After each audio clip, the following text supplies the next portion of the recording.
Hi, Carly, and thank you so much for agreeing to do this interview with me and share your experience with Ukraine. So tell us, where do you work and what do you do? Thank you, Elena. So I work for an organization called FHI 360. That stands for Family Health International 360. And I work on a crisis response team. My job is dealing mainly with gender-based violence, whether that's sexual exploitation, child abuse, any type of situation where women and children are forced into a vulnerable situation. So it's usually dealing with migrants, internally displaced people. So I'm covering a few different countries. Ukraine is one of the countries I cover. Currently, my organization's working we have main offices in the east and the south where a lot of the violence is taking place. So we are not, in occupied areas, but we're close to the front lines, but not necessarily on the front lines. Um, and in Ukraine, we have health and protection programming. Protection meaning protection of women and children. So, we offer like primary healthcare services. And then my job was designing programs specifically for women and people on the move and how to avoid sexual exploitation, also how to deal with and how to treat persons who have been sexually abused or sexually exploited, that type of thing.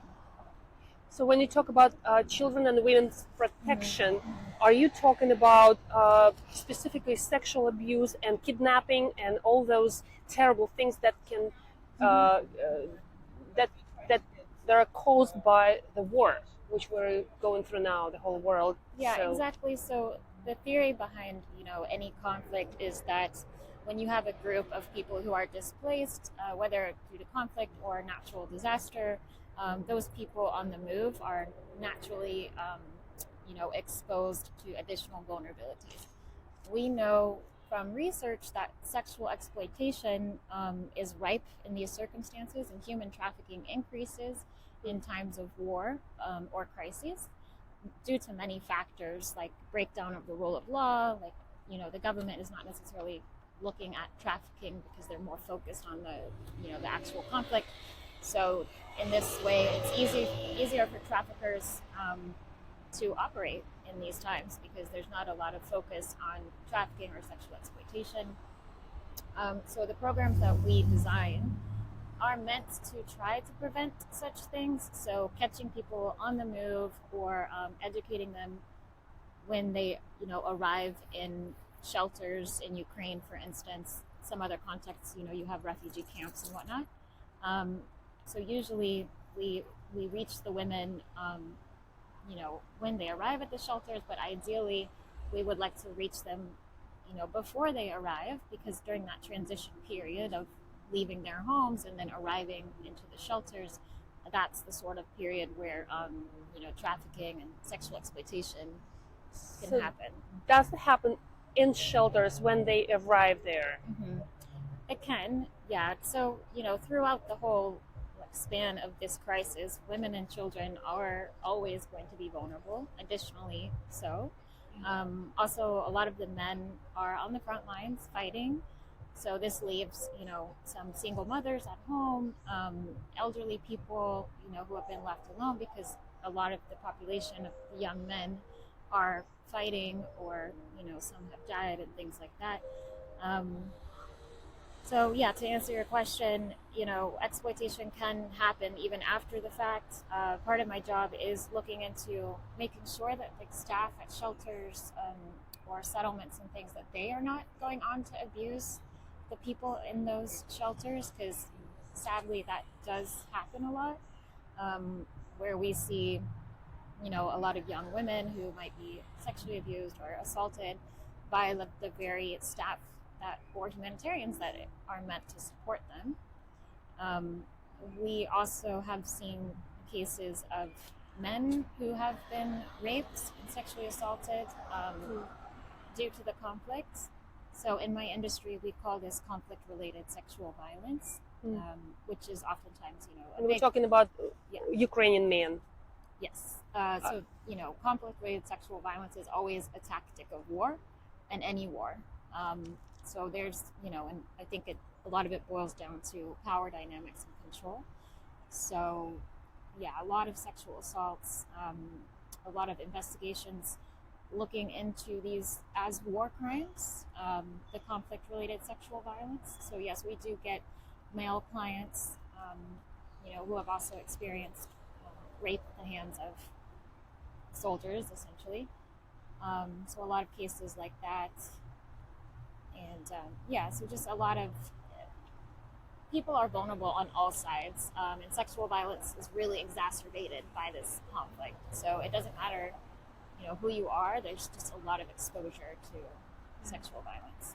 So in which cities in Ukraine the sexual abuse is mostly concentrated? Which cities are you going to help those people, Right. the Well, we victims? don't know exactly, but so right now we've set up response in Odessa in the south and in Dnipro, just because mainly those are strategic locations. Like to the south, there's a lot of conflict, focusing on the port areas, and then Mykolaiv and then Kherson next to that. So the south is kind of a strategic area for us. We focus mainly on rural areas, harder to reach areas, but I don't really know like where the most concentration is, but we focus on the concentration of people, right? So whoever, has relocated to the south, that's where we try to address the issues. Okay. So what was the last time? When did you go there last time? So the last time I was there for about a month in February, and then This year. yes, and then 3 times previous. And I basically started going about 2 or 3 weeks after February 24th, after the start of the war. So could you share with us some stories, specific stories about specific people, maybe some first names, so we can share with people what's going on there in Ukraine in this war? It's a real war, and so we can start, open our eyes. We're paying our taxes for this war. Our taxes go to support the Ukrainian war. So, Yeah. any stories like I'm trying to think of some specific examples.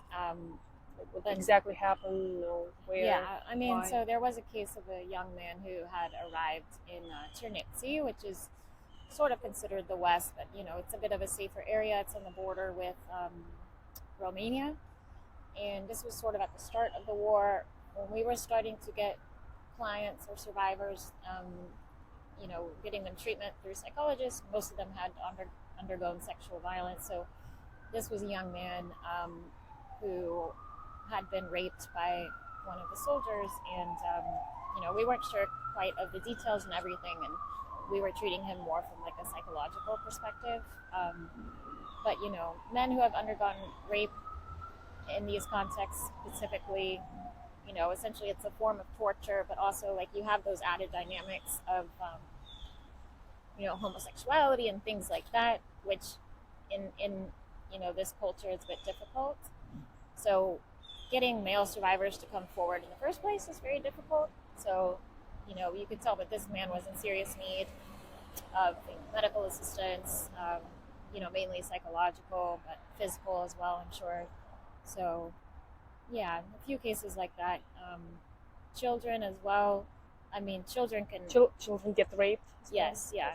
I mean, I'm not quite sure about Ukraine, but I've seen anything from like a baby, up until the age of 18. So it almost, and we don't have the figures of the war, but in my experience and just statistically in research speaking, that rape is very much a tactic of war, and some of the stories are just horrific.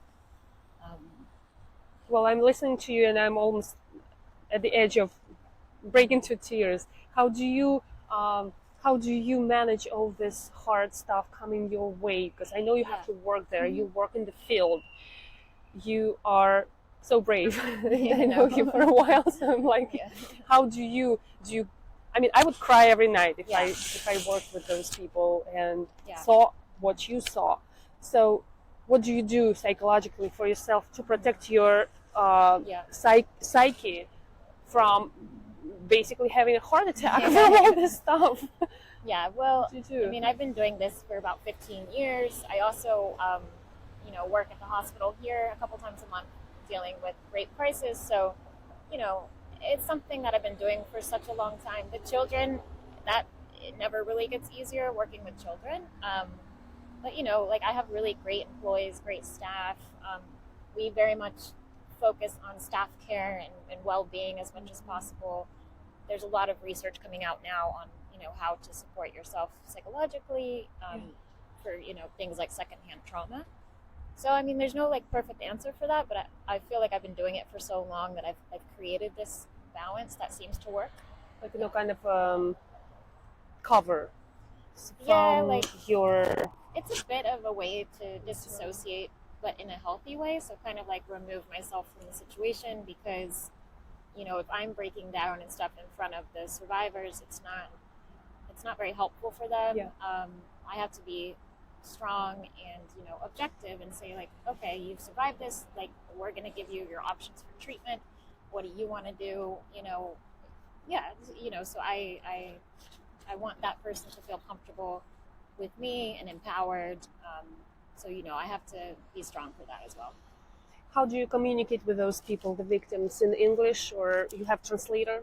Yeah, it depends. So we hire Ukrainian staff. So when I first arrived, of course, just me in English, and then we found translators. But eventually the idea is to hand over everything to Ukrainian staff because it's their own people.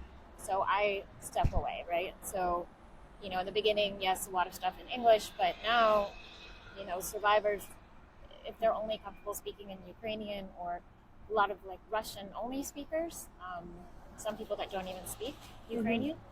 So those people will be treated in their local language. Yeah.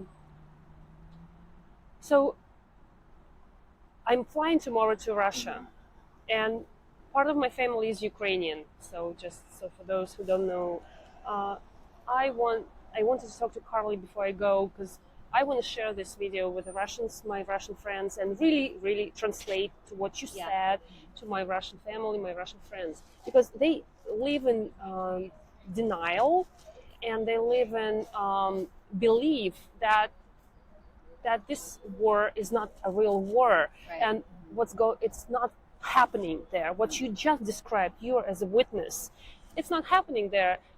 This is what they're told. Nice people, my family, my friends, Yes. they're all not told in Russia, in more safe areas.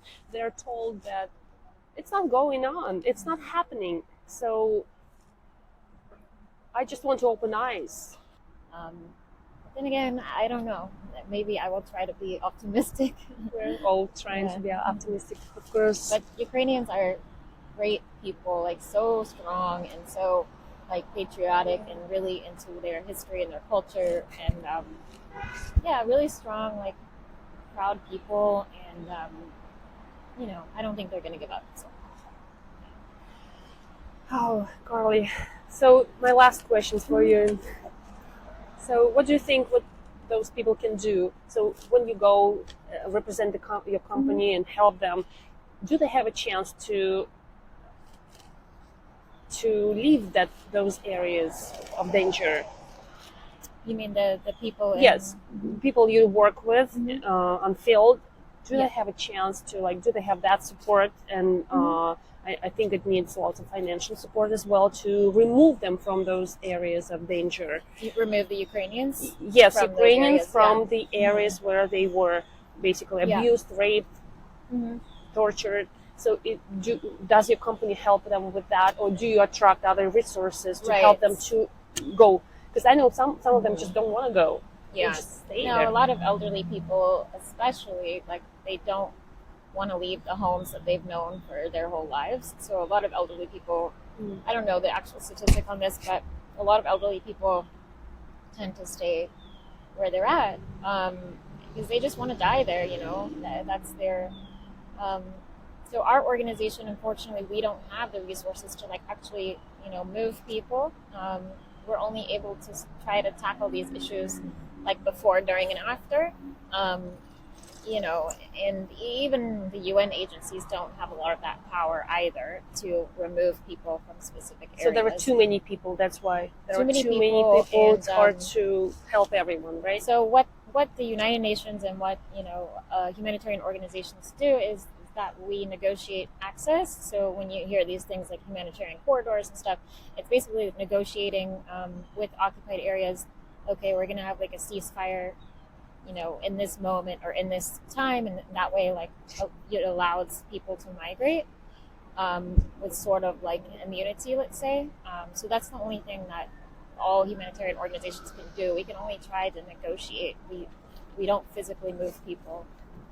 But I mean, it's not that easy right now, right? So Yeah. it's like not enough help. They don't Yeah. have enough help. If, let's say if they're there locally, they were abused, they're in danger. They don't have this option. No, Not yeah. most of them. If they don't have their own money or Yeah. friends abroad or relatives abroad, Yeah. because they don't have this option to just leave the place.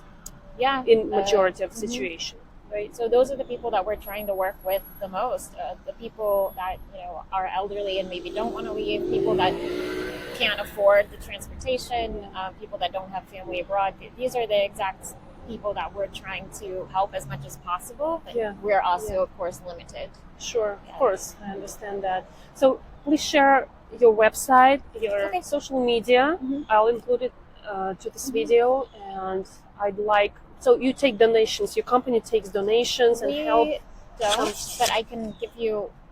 First of all, the again, reliable links, because I Yeah. know it's a Mhm. lot of scam going on now about Right. the First of Ukraine. So all- you don't know where to send your Mhm. money. So give us some links, Yes. legitimate companies which really help Yes. Ukrainian people.